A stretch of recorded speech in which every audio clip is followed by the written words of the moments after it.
Hello students. कल अपन ने live class में पढ़ा था। ठीक है, लाइव क्लास में अपन ने क्या पढ़ा था? 4.2 एक्सरसाइज की कुछ क्वेश्चंस किए थे अपन ने। 4.2 एक्सरसाइज के अपन ने कुछ क्वेश्चंस किए थे। ठीक है, देखिए कल से आपकी मैथ्स की दोनों मैथ्स की क्लासें लाइव होगी।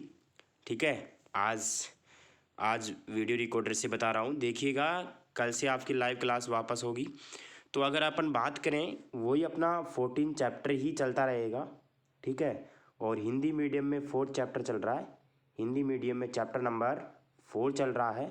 ठीक है, इंग्लिश मीडियम में चैप्टर नंबर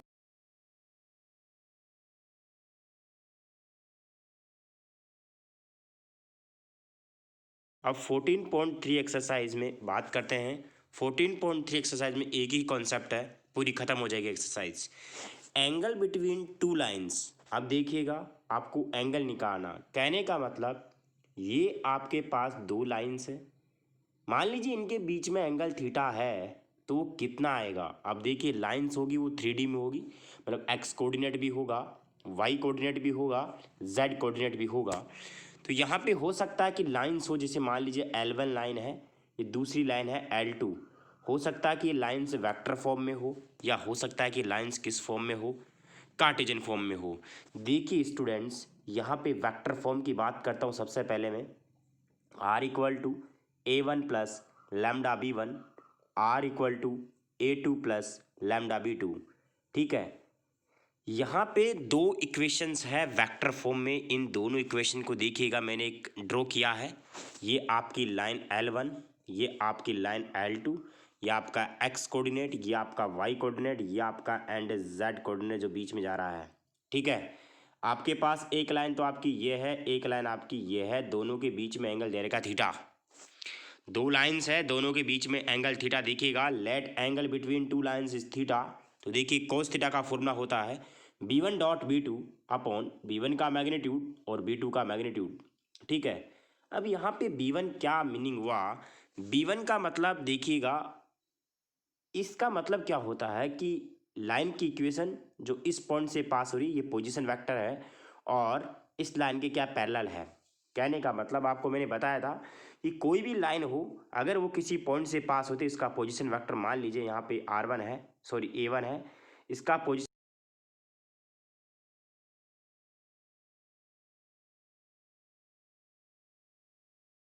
R=, मैंने फॉर्मूला क्या बताया था, A1 प्लस लैम्डा B1। वैसे A प्लस लैम्डा B होता है, लेकिन यहाँ पे A1 से और B1 से बात करेंगे क्योंकि पहली लाइन है। तो यहाँ पे भी वही कॉन्सेप्ट है, इससे पास हो रही है इसके पैरेलल, इससे पास हो रही है इसके पैरेलल। तो देखिए, जो पैरेलल वाले होते हैं, जो डायरेक्शन रेशियो को रिप्रेजेंट करते हैं, जो पैरेलल कॉन्सेप्ट हैं, पैरेलल वेक्टर का मीनिंग वहाँ पे अगर लाइन की बात करें तो डायरेक्शन रेशियो होगा। तो यहाँ पे B1 वाला डायरेक्शन रेशियो वाला एंड B2 वाला डायरेक्शन रेशियो वाला, इनका मीनिंग है कि इस B1 और B2 के ये दोनों लाइंस क्या है, पैरेलल है। तो R1 देखिए फॉर्मूला क्या होता है, B1 डॉट B2, B1 का मैग्नीट्यूड, B2 का मैग्नीट्यूड। वैसे अपन B1 और B2 को क्या समझेंगे, डायरेक्शन रेशियो समझेंगे। अगर सिंपल लैंग्वेज में समझे अपन, इनको डायरेक्शन रेशियो समझते हैं, और इस पॉइंट से वो क्या होती है, पास होती है। क्या मैं सही बोल रहा हूँ? अरे ये क्या होते हैं, अगर मैंने आपको बताया था कि ये इस पॉइंट से पास हो रहे हैं, ये डायरेक्शन रेशियो, इस पॉइंट से पास हो रहे हैं, ये डायरेक्शन रेशियो, ऐसे तो बताया था मैंने। अब देखिए, अगर मान लीजिए कार्टेशियन फॉर्म में है, तो देखिएगा स्टूडेंट्स, x1 y1 z1 से पास हो रही है, direction ratio A1 B1 C1। x2 y2 z2 से पास हो रही है, direction ratio A2 B2 and C2। अब यहाँ पे देखिएगा स्टूडेंट्स, अभी जो अपन ने किया था वो B1 dot B2 upon B1 का मैग्नीट्यूड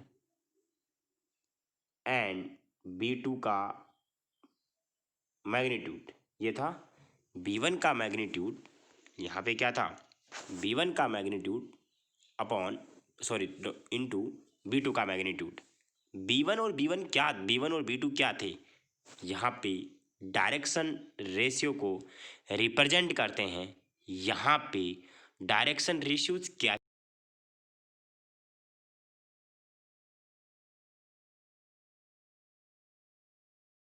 यहाँ पे एक्चुअल में अगर मैं बात करूँ तो वैसे तो ये कार्टेशियन कोऑर्डिनेट है, लेकिन मैं इस फॉर्मूले को वेक्टर से कार्टेशियन में चेंज कर दूंगा।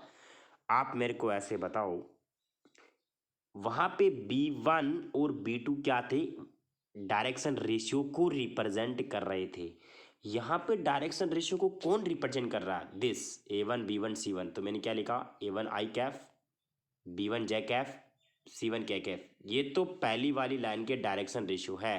डॉट, यहाँ पे डॉट आया था, वहाँ पे अरे बोलो B1 डॉट B2 था, वहाँ पे B2 क्या काम कर रहा था। अरे मैं ऐसे बोल रहा हूँ कि यहाँ पे जो काम कर रहा है B1 वो डायरेक्शन रेशियो, B2 भी डायरेक्शन रेशियो को काम कर रहा है।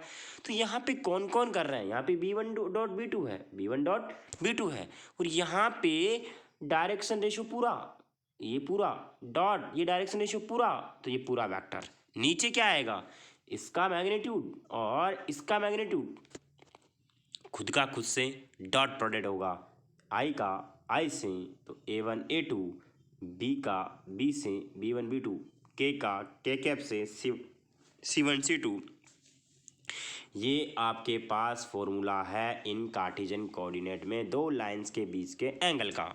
अब आगे आ जाएगा, if direction cosine of two lines are L1 M1 N1 and L2 M2 N2 and angle between these line is theta, तो कोई प्रॉब्लम नहीं है, वही formula cos theta L1 L2 M1 M2 और N1 N2 फॉर्मूला होगा। If lines are perpendicular, आपको पता जब लाइन्स परपेंडिकुलर होती है तो उनके बीच में जो एंगल होगा वो 90 डिग्री होगा।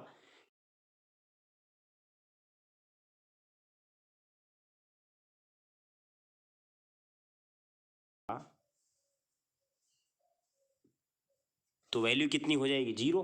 तो ये वाला नीचे वाला तो सारा जीरो हो जाएगा।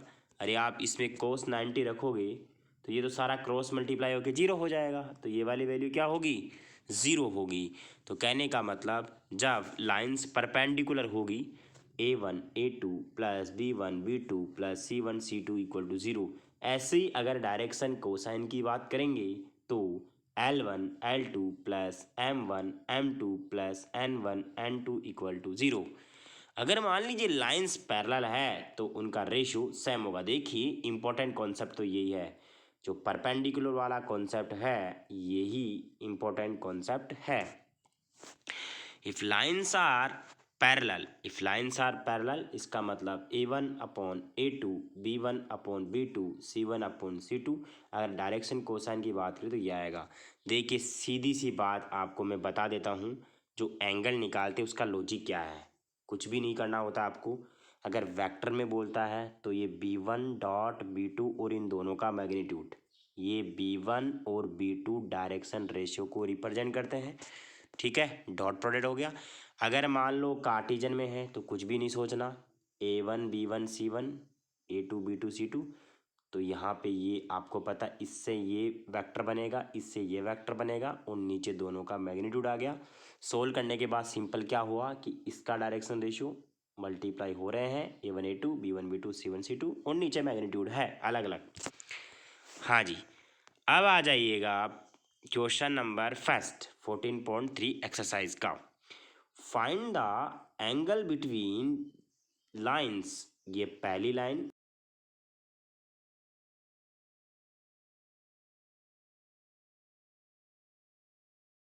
B1, ये आपका A2, ये आपका B2, ठीक है।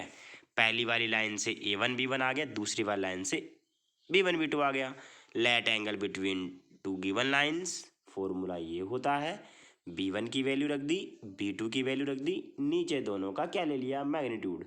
अब आपको पता है B1 की वैल्यू ये है, B2 की वैल्यू ये है, डॉट प्रोडक्ट में खुद का खुद से होता है।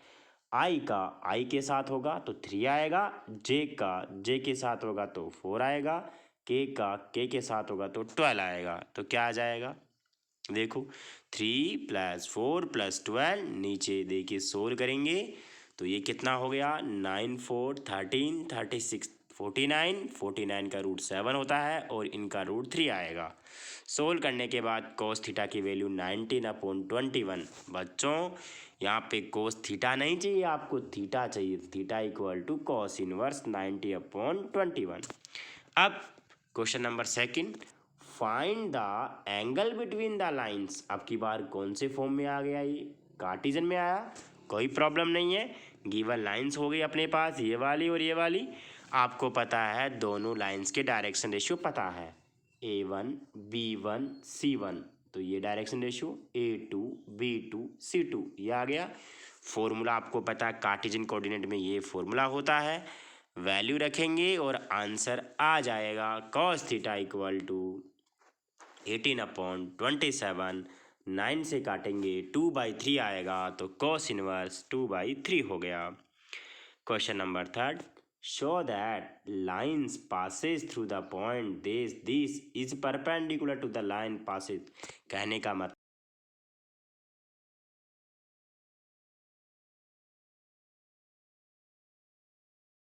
दूसरी लाइन ये सी पॉइंट है, ये डी पॉइंट है, दूसरी लाइन इन दोनों से पास हो रही है।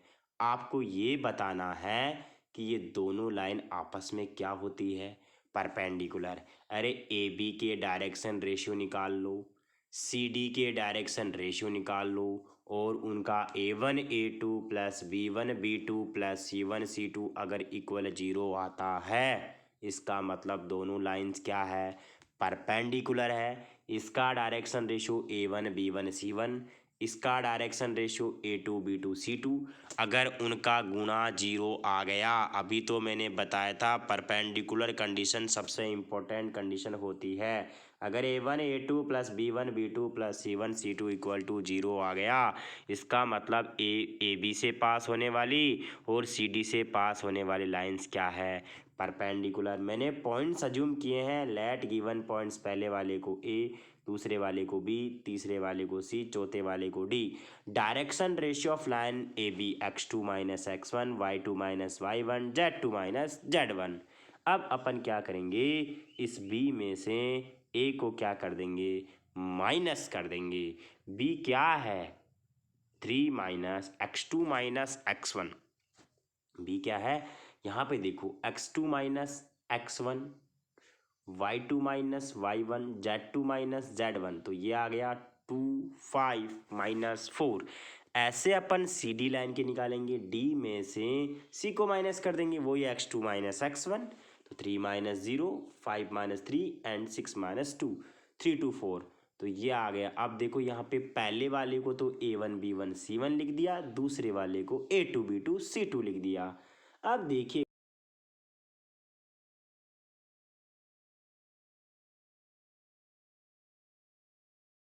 वैल्यू 3, B1 की वैल्यू 5, B2 की वैल्यू 2, माइनस का 4, 4 सोल्व करने के बाद क्या आ गया, 0।